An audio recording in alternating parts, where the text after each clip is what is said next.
Olá, alunos do primeiro ano da Escola Estadual Virgília Rodrigues Alves de Carvalho Pinto. Aqui é o professor Will com mais uma aula de artes para você. Hoje, pessoal, estamos trazendo aí a segunda parte do caderno do aluno do segundo bimestre. Intervenções em arte, projetos poéticos na escola. E hoje vamos estudar a linguagem da dança. Primeiramente, vamos dar uma olhada aí no caderno do aluno, as instruções do caderno do aluno, para vocês aproveitarem melhor a segunda parte da aula, porque aí já dá para vocês identificar na segunda parte o que vocês vão precisar para realizar a atividade aí que eu vou marcar no final da aula, ok? Então vamos lá.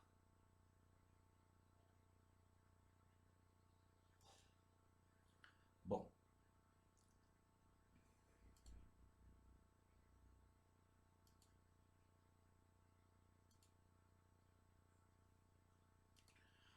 primeiramente, página 99, dança, segunda proposta aí do caderno do aluno, segundo bimestre, né?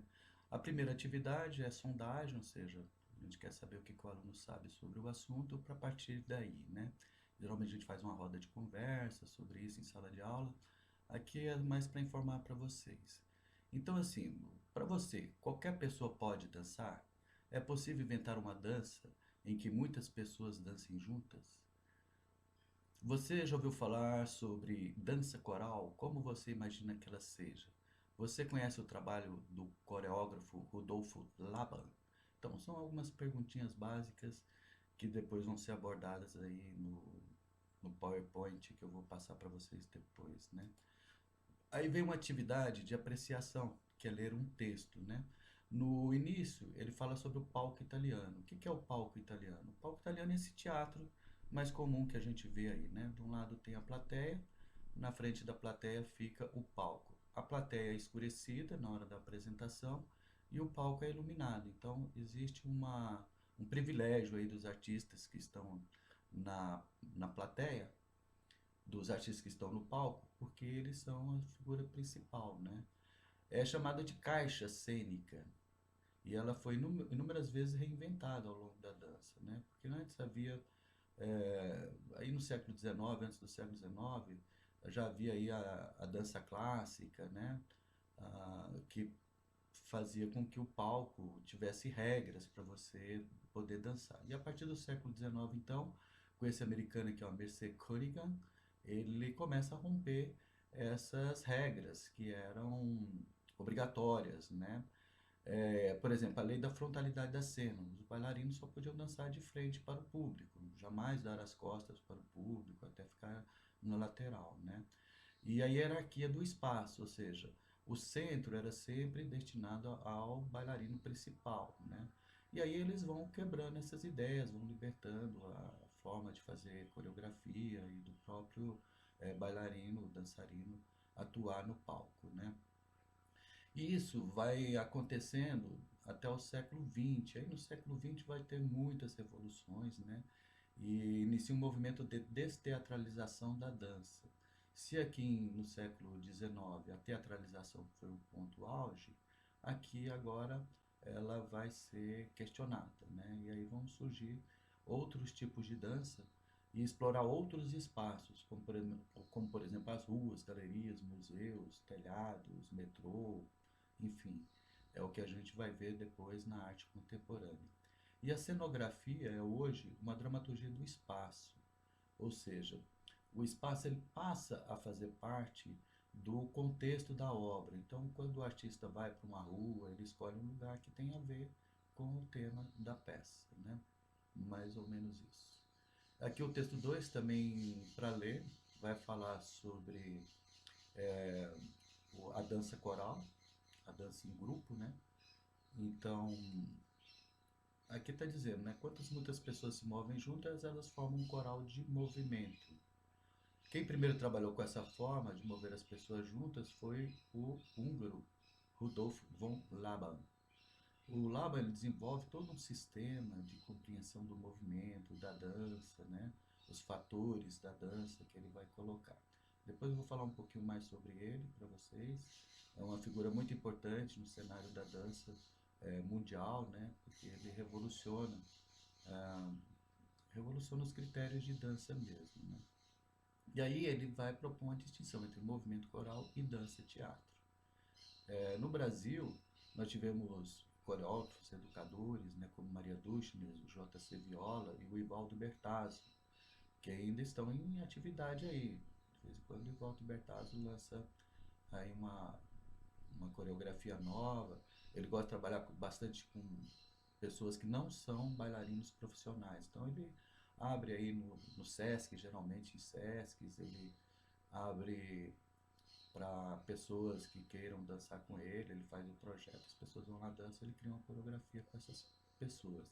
Principalmente a partir dos movimentos das próprias pessoas, elas vão sugerindo o movimento, ele sintetiza e realiza a coreografia, né? As coreografias que originam o coral de movimento normalmente propõem um grande grupo de pessoas que se movam junto, segundo uma coreografia pré-estabelecida, com estrutura simples. Por que simples? Porque vai entrar muita gente ali que não é profissional de dança. O que é importante é dançar todo mundo junto, se expressar, né? E aí a Maria Dushnes, em 1999, apresentou a peça Origens Primeiro, né, como primeira manifestação aqui de dança coral. Beleza? Aí vamos ter a atividade 3, que é uma ação expressiva. São 2 jogos que ele pedem para vocês fazerem, né? O corpo no espaço e diálogo entre 2 grupos. E aí, para exercitar reflexão, discussão, né, por meio de questionamento, ao realizar a atividade, depois a gente para perguntar, né, como é que foi a atividade, né? Essa atividade, ela exigiria, assim, né, que a gente tivesse diversos objetos, colocar músicas diferentes também, para ver como que o corpo é estimulado com objetos e com a música a se movimentar nesse espaço. Por isso que chama o corpo no espaço. Quais as relações que seu corpo estabelece com o espaço, né? E o jogo 2, diálogos de 2 grupos, é um grupo do lado de cá, outro grupo de lá, um faz um movimento, outro responde, e assim por diante, né? E aí a gente pergunta, né, se alterar o espaço, também altera a participação de quem assiste? Quer dizer, você tem um cenário diferente, um espaço diferente, vai alterar isso? O que que você acha? Pensa aí, responda para si mesmo. Não precisa me mandar a resposta por escrito, tá, pessoal? Isso aqui é para vocês conhecerem o caderno do aluno, dar uma lida aí. Aqui é a expressão ação expressiva 2, atividade 4, né? Que após a sondagem, apreciação e experimentação dos jogos, para criar um grupo e uma proposta de intervenção em dança coral na escola, né? Bom, essa ideia sempre me agradou, né? Fazer um flash dance lá na escola, um flash mob, né? Que é como chama quando é dança, intervenção artística na escola, fazer lá na escola. Então vai pensando aí numa coreografia, vai preparando suas coreografias, né? A atividade vai ser esse bimestre, essa semana, vocês criarem uma coreografia aí. Depois eu vou explicar melhor. Bom, aqui já é a atividade, né? Então a atividade dessa semana é dançar. Cria uma coreografia de uma música que você mesmo escolher. Pode dançar sozinho ou convidar alguém para fazer junto com você. Pode ser aquela coreografia do seu grupo, do seu artista preferido que você já conhece, né? Se você não quiser dançar, né, tem aí vergonha de se expor, não tem problema. Cria uma coreografia digital, fazendo uma animação. Você vai no seu celular, por exemplo, faz foto de 4 posições diferentes, né, do corpo, e depois faz um GIF ou leva para um programa de animação, junta essas imagens e cria uma coreografia. Existem várias formas de você criar coreografia, né? Você pode fazer através da foto, de desenhos, pode ir na internet, selecionar aí 4 ou 5 imagens ou mais e juntar isso numa animação. Tá bom, pessoal? Vai ser então a, essa então vai ser a atividade da semana e espero que vocês se divirtam com ela, né? Grava um vídeo, manda para mim pelo Classroom. Lembrando sempre para mandar pelo Classroom para a tua atividade ficar registrada lá, tá bom? Bom, pessoal, essa foi a primeira parte da aula, né? E Então agora eu vou falar um pouco mais sobre a dança, a história da dança, as características da dança contemporânea principalmente, e dessa dança de intervenção que é o que interessa para o primeiro ano. O que é dançar? Desde quando o ser humano dança? Como se desenvolveu a dança através dos tempos? Quais são os estilos de dança? Por que que o ser humano dança? Essas são algumas perguntas que nós vamos ver agora sobre dança. Quem nunca dançou, né? Quem nunca, pelo menos, experimentou ali, enquanto a música está tocando, movimentar o corpo, mesmo que discretamente, né? Então, aí já está dançando. Então, a dança é uma coisa que todo mundo, mais cedo ou mais tarde, acaba fazendo, né? Então, vamos ver aqui. O que é dançar, né? É uma forma de representação artística, portanto, uma linguagem artística que é utilizada pelos seres humanos desde sempre. O ato de mexer o corpo, realizando movimentos e acompanhando ritmos, já são características da dança, né? Ela é uma arte que não depende de ferramentas, materiais, nada muito complexo, mas simplesmente do corpo e da disposição do dançarino e uma música, né, para ele acompanhar.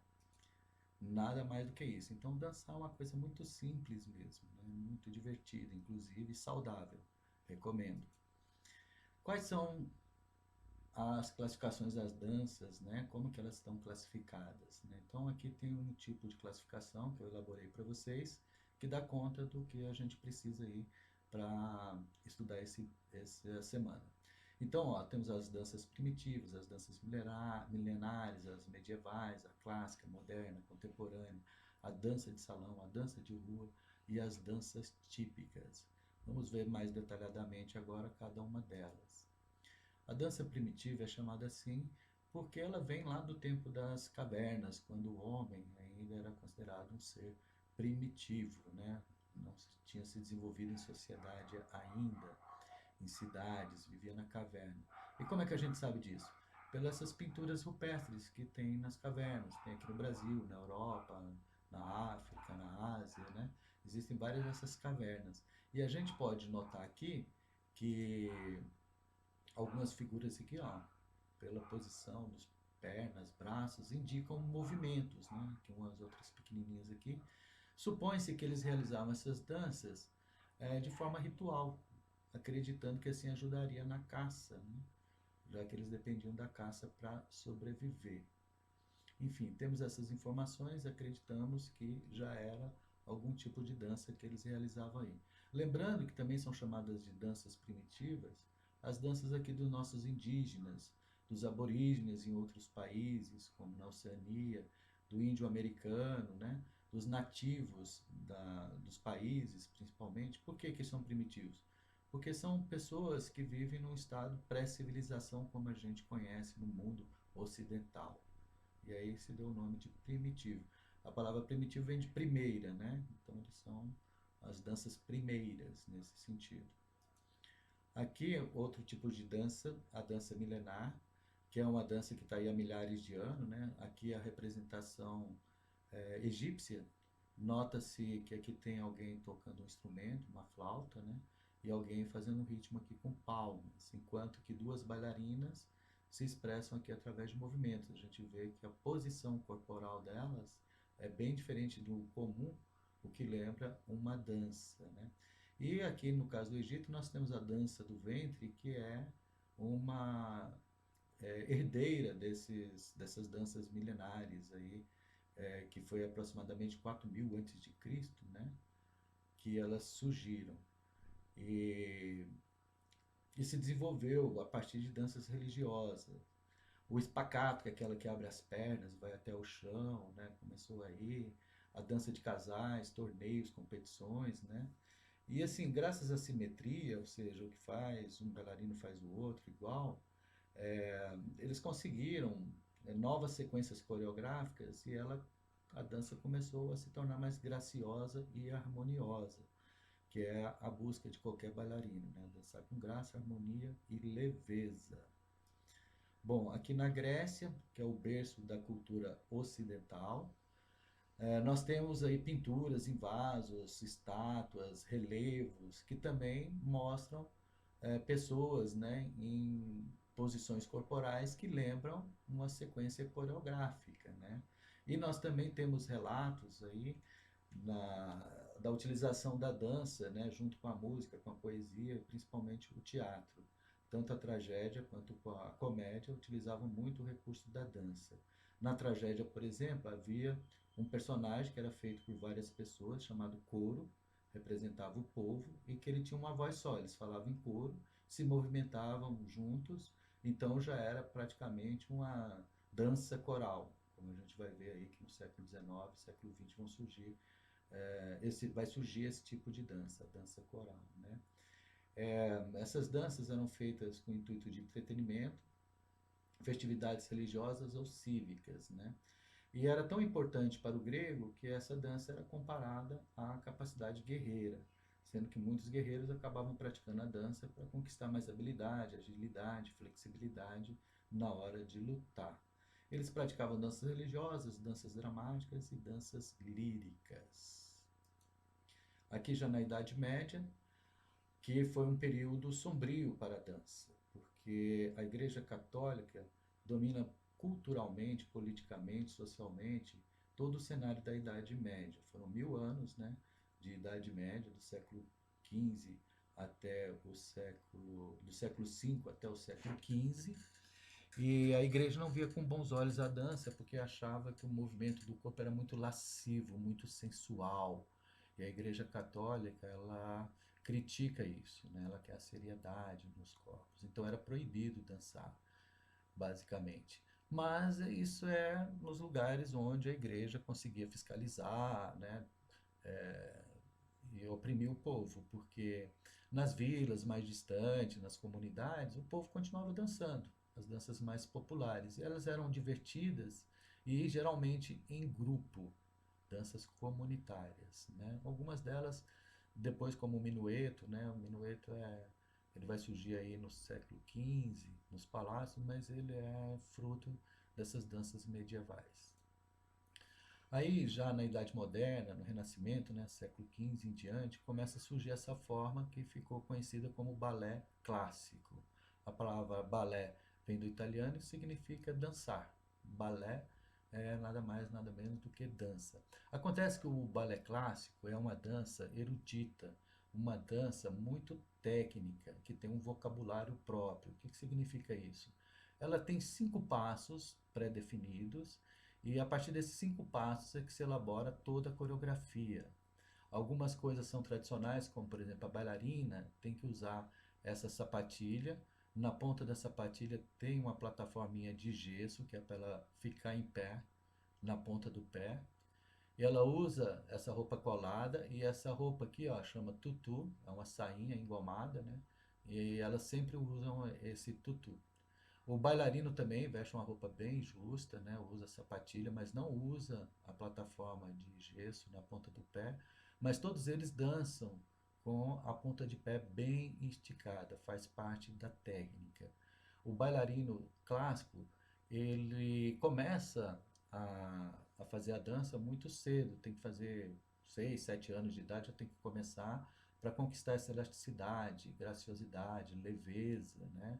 E expressividade, que é muito difícil na dança clássica, porque ela é totalmente decifrada, né?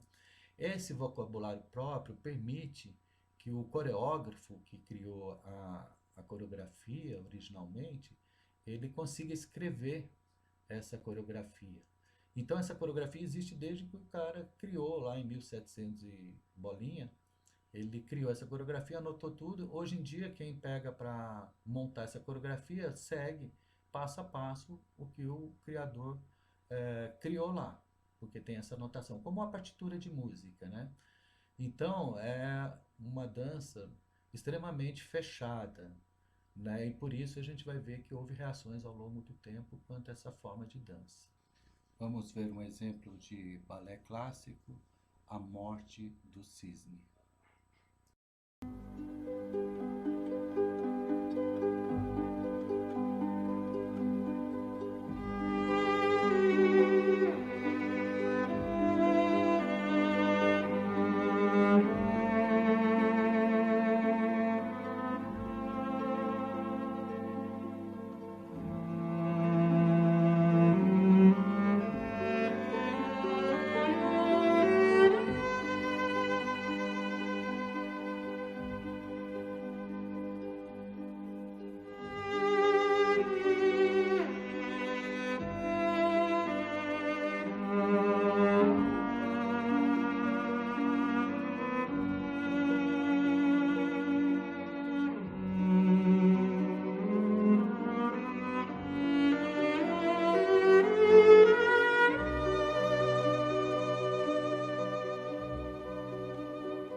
Como a gente viu aí, uma dança muito técnica, mas também muito expressiva, né?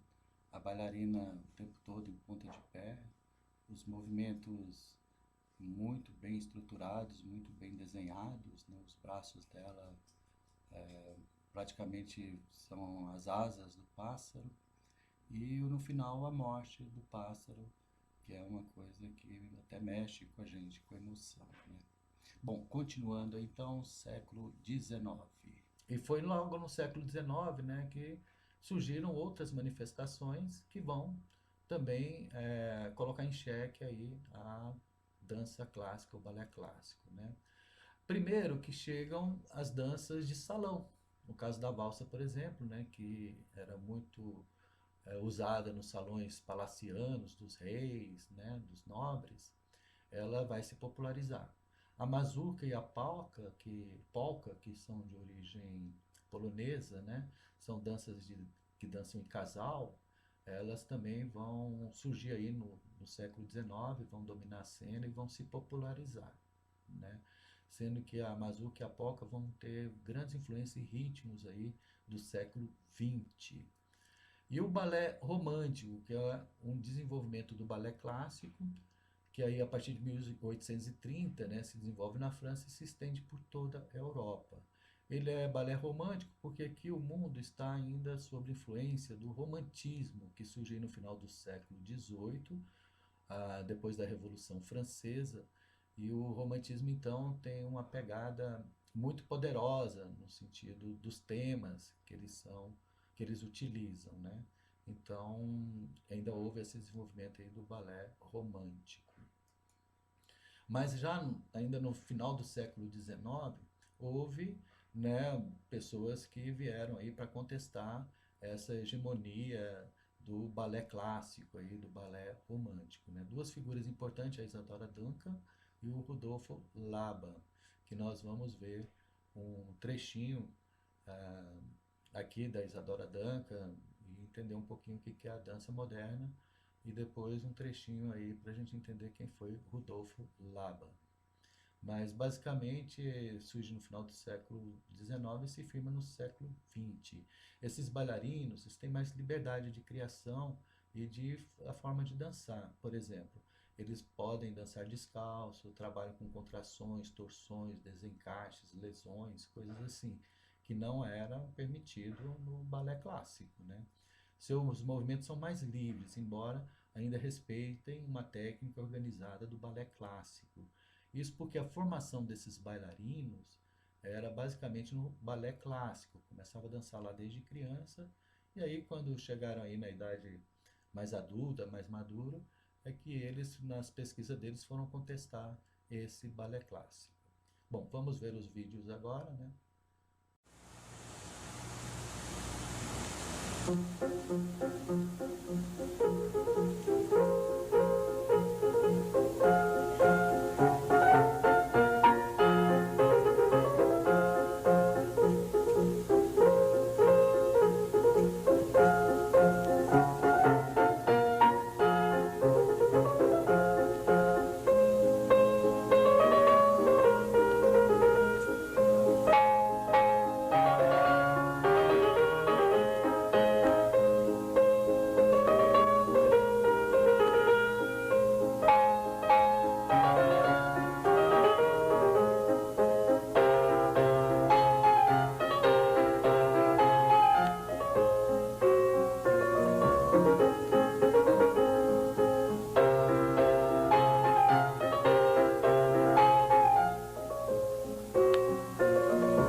Vamos ver então um pouco sobre a vida e obra de Rudolf Laban.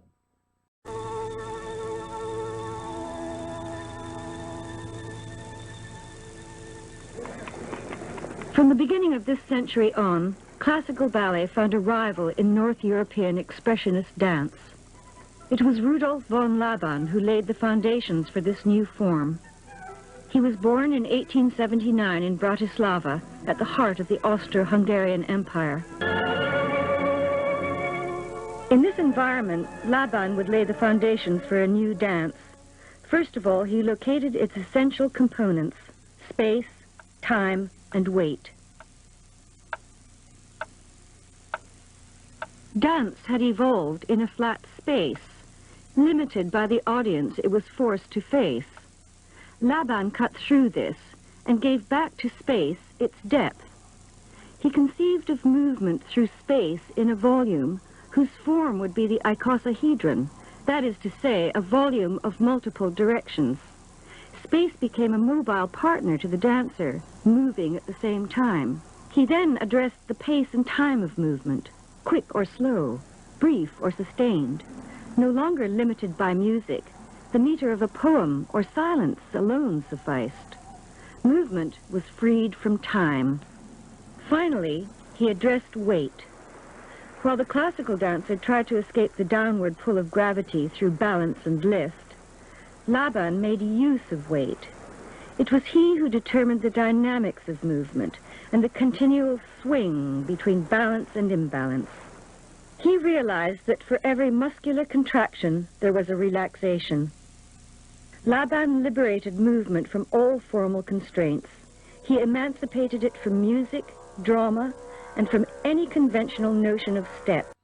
Bom, retomando aí, agora a dança contemporânea. A dança contemporânea surge já no século XX e ela vai também questionar aí a dança moderna, a dança clássica, né? E vai incorporar uma série de outros elementos que até então era impensável na dança. Por exemplo, ações do cotidiano, movimentos de danças populares, de dança de salão, coisa que era bem separado até o balé clássico e até na dança moderna. Aqui os bailarinos, coreógrafos vão ter liberdade de utilizar. Na verdade, a dança contemporânea ela se identifica mais com a pesquisa em dança contemporânea. E a premissa é a busca de um movimento individualizado, ou seja, vai estar trabalhando aí com a poética pessoal de cada bailarino ligado à poética do outro bailarino, que vai gerar um processo colaborativo de poéticas pessoais, né? Então, cada um com a sua ideia vai contribuir. Isso vai gerar uma diversificação, né, na dimensão, no número de intérpretes, nos lugares de apresentação, no tipo de movimento, nos passos, né, da dança. E o movimento do corpo estabelece múltiplas relações com objetos, cenários, sons, imagens virtuais, ou seja, você pode levar para a cena tudo o que você quiser, e aí o bailarino ele vai se relacionando com aquilo, e a partir daí que o coreógrafo vai definindo o que vai ser a coreografia que depois vai ser apresentada para o público. É uma dança que dá mais liberdade aos artistas, mas ela ainda está no campo das danças de apresentação, danças espetáculos, né? O balé clássico, a dança moderna e a dança contemporânea têm essa característica, elas são feitas em palco e pressupõem uma plateia para assistir isso, né? Diferente de outras danças, que nós vamos ver daqui a pouco, como a dança de salão, a dança de rua e etc, né? Ainda dentro da dança contemporânea, nós temos aí a associação da dança com as tecnologias. Aqui é uma dança contemporânea, com as bailarinas interagindo com uma projeção de luz, que são essas luzes aqui, ó. Então tem uma tela, antes foi feita uma projeção que é mapeada, né? Então todos os movimentos dessa luz aqui, ó, são decifrados. Eu vou mostrar um vídeo para vocês dela daqui a pouco, né? Então a bailarina já faz a coreografia sabendo dos movimentos da luz e vai acompanhando. Então fica um efeito bem interessante. Aqui já é um street dance, que ele usa neon na roupa, no cenário, Esse neon é controlado por computador, os outros dançarinos vão estar junto aqui e eles conseguem realizar diversos efeitos aí, né? É utilizada a técnica do breakdance, principalmente, né? Então, assim, a partir do século XXI, as tecnologias entraram com tudo no cenário, nas técnicas, na iluminação, no equipamento de som, enfim, uma infinidade de equipamentos que podem ser utilizados hoje aí na dança. Vamos ver um exemplo de dança contemporânea e a utilização da tecnologia, né? A projeção mapeada.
Bom, a dança como intervenção artística urbana também está sendo muito utilizada, chamada de flash mob, ou flash mobilização, que é uma mobilização rápida. Qual que é a ideia? A gente bola a coreografia, chama os amigos, né? Geralmente são muitas pessoas, vai para uma praça e do nada você começa a dançar lá. Junta gente para ver, você dança, faz a coreografia que estava combinada e vai embora. Geralmente essa coreografia, ela é crítica, né? A gente observa alguma coisa que tem na sociedade, que a gente quer que as pessoas reflitam, ou simplesmente para que as pessoas aí no seu dia a dia, na correria de ida e volta para o trabalho, possa acessar, ter acesso aí a uma obra de arte, uma coreografia, né? Ao ir para casa, ali no metrô, passando numa praça, então dá uma paradinha, uma respirada nesse mundo louco que a gente vive, né? Vou mostrar para vocês também um vídeo sobre isso, né? Um exemplo aí para a gente acompanhar o que é o flash mob, tá bom?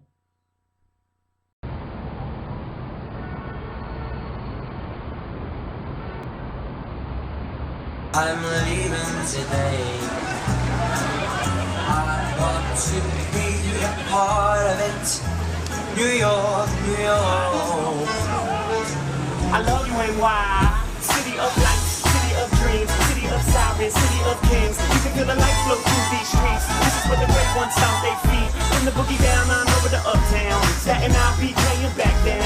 Manhattan, what's happening? Let's hide it, stay packing. NY, how I hate to leave her. Keep her sounds coming out my speaker. The city don't sleep, so I won't either. In my heart is where I keep her.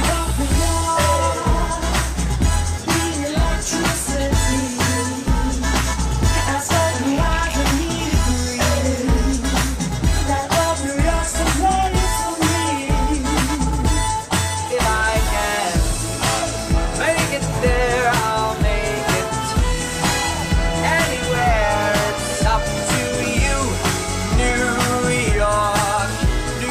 It's up to you, New York, New York. 'Cause I'm leaving today. I want to be a part of it. New York, New York. I love you, NY. City of lights, city of dreams, city of sirens, city of kings. You can feel the light flow through these streets. This is where the great ones stomp their feet. From the boogie down on over to uptown. Staten Island, BK and back down. Manhattan, what's happening? Let's hide it, stay packing. NY, how I hate to leave her. Keep her sounds coming out my speaker. The city don't sleep, so I won't either. In my heart is where I keep her.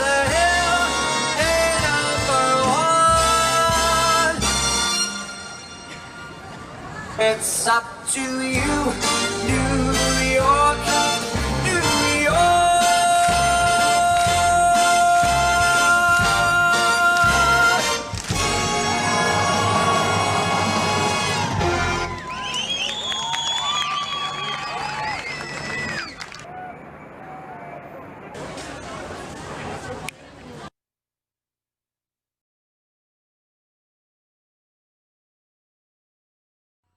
E aí tem a dança de salão também, né?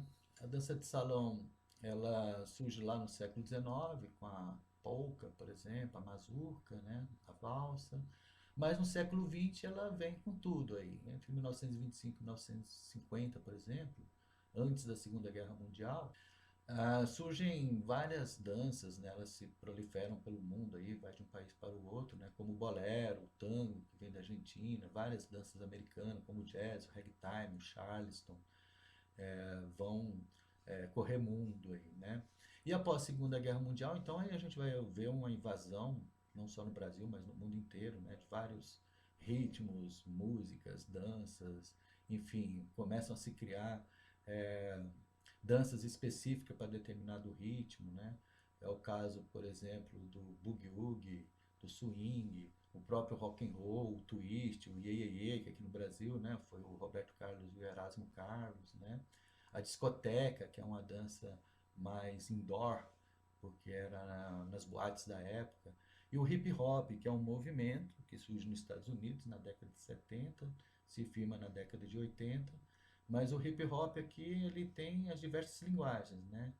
Tem a música que é o rap, a dança que é o break, então o break vai se desenvolver junto com o rap. Tem o MC, que é o cara que mestre de cerimônia, que anuncia, né? E tem o DJ que coloca o disco para tocar, que também ajuda aí os dançarinos, né? Os b-boys que dançam o break. O punk rock aí dos anos 80, 90, né? Bate-cabeça, grunge e muitas associadas à indústria da música. Hoje em dia aí você vê que todo artista lança a sua música e já lança uma coreografia junto, porque sabe que os fãs vão imitar, né? Você vai lá no YouTube e tem essas coreografias disponíveis lá, passo a passo, para você aprender, né? Beyoncé, Michael Jackson, sei lá, todos eles aqui no Brasil, Safadão, né? Todos os estilos, eles fazem isso, né? No clipe eles já colocam a dança, tem os grupinhos de dança, né? Isso ajuda a vender o disco deles, a música deles, né? Bom, aqui alguns exemplos, né, dessas danças de salão, o samba, o tchá-tchá-tchá, o merengue, que é lá do América Central, o forró brasileiro, também na festa junina, né? Nessa época estaria bombando o forró no Brasil inteiro, né? O bolero, dois para lá, dois para cá, uma dança muito utilizada nos salões, em festa, né? Dança a dois. O tango, que é uma dança dramática, muito bonita de se ver, difícil de dançar, tango argentino. E a valsa vienense, né? Que é clássica, aí, formaturas, casamentos, festa de 15 anos, né? Uma tradição dançar a valsa.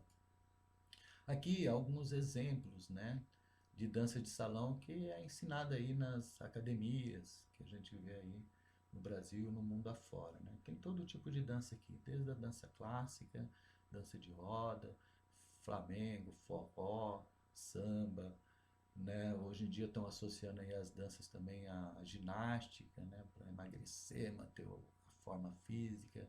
Ou seja, nenhuma novidade, já que a gente viu que os gregos lá atrás, os guerreiros, também usavam a dança com a finalidade de melhorar aí suas destrezas na guerra, né?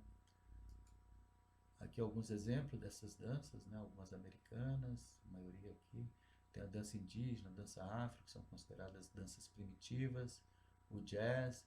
Tanto a indígena quanto a afro influenciou outras danças brasileiras, que nós vamos ver daqui a pouco nas danças típicas, né? O sapateado americano, que muito utilizado em filmes da década de 40, 50. O charleston, né? E o foxtrot, que são considerados os avós do rockabilly, que é o rock original, rock and roll original. Se dançava também em casal, geralmente, né? A moça com a mini saia aqui rodada.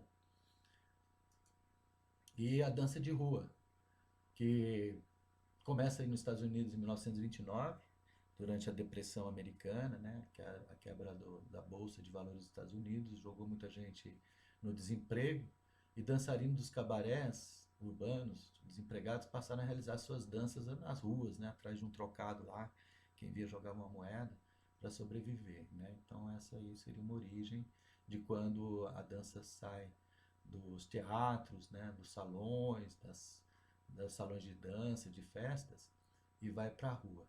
Aí na década de 30 e 40 surge o blues e o rhythm and blues, sendo que esses ritmos são afro-americanos, né? Principalmente o blues. E esses afrodescendentes americanos, eles costumavam se reunir nas ruas para cantar, aí o outro já começava a dançar ali, né? Aquela coisa. Começa a cantar, se o ritmo é bom, o corpo da gente já começa a movimentar, e aí quem gosta de dançar já vai dançando mesmo, né? E aí no fim dos anos 60, o James Brown, que é um cantor americano, ele cria novos ritmos, e com ele lança dança, já que ele gostava muito de dançar, né? O soul e o funk original, não esse funk carioca que a gente vê aí, mas o funk original, que tem uma raiz afrodescendente americana, né, criado por esse James Brown, que faleceu recentemente esse ano aí, né? E o rap, que surge aí no contexto do hip hop, que influencia o breaking, que é o breaking dance, dançado pelos b-boys, né, breaking boys, que são os dançarinos de breaking, que na década final de 70, né, início de 80, surge aí como alternativa de dança de rua. E o Michael Jackson, né, aproveitou muito esse movimento, incorporou e criou os seus próprios passos, aqui o Moonwalker, né, uma dança que ficou muito famosa aí no mundo inteiro, aí, que ele foi um dos maiores divulgadores.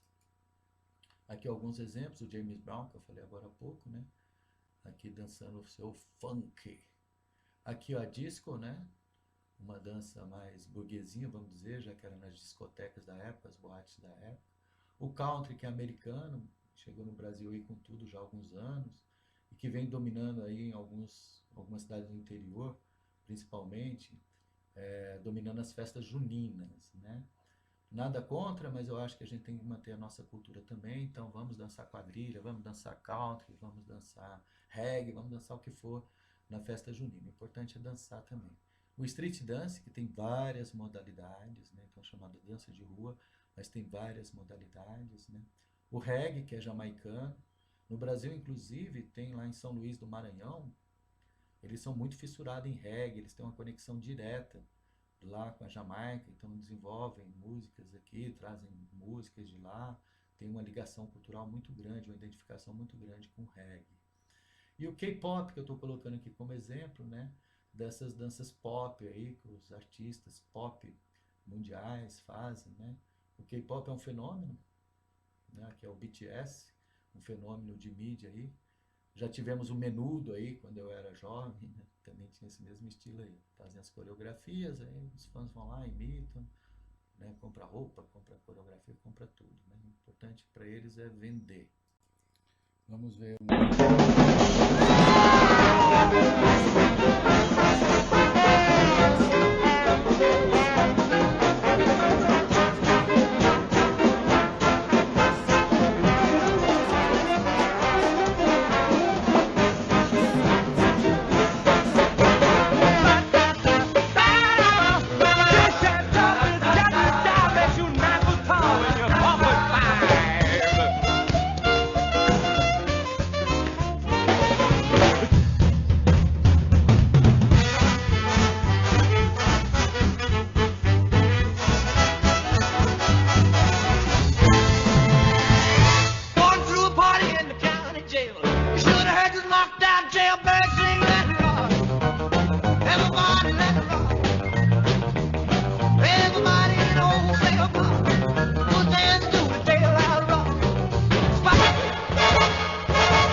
recital. I think it's very vital to rock around. That's right. On time. It's tricky. Here we go.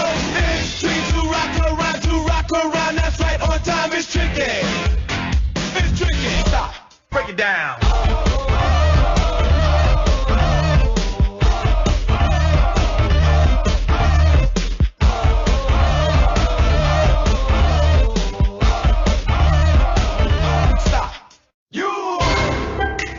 Soulja Boy tough.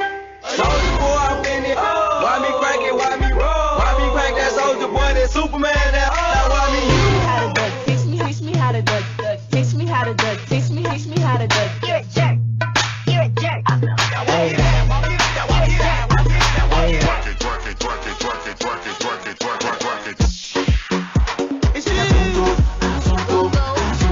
Now watch me do my whip.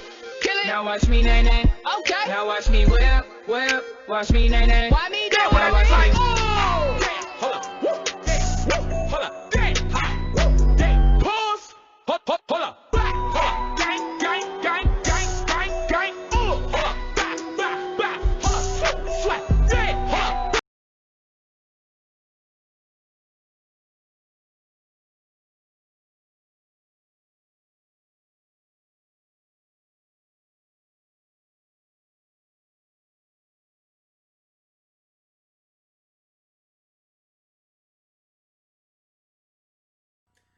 Bom, aí vamos para as danças típicas, não só aqui do Brasil, mas do mundo inteiro. Todo país tem suas danças típicas, né?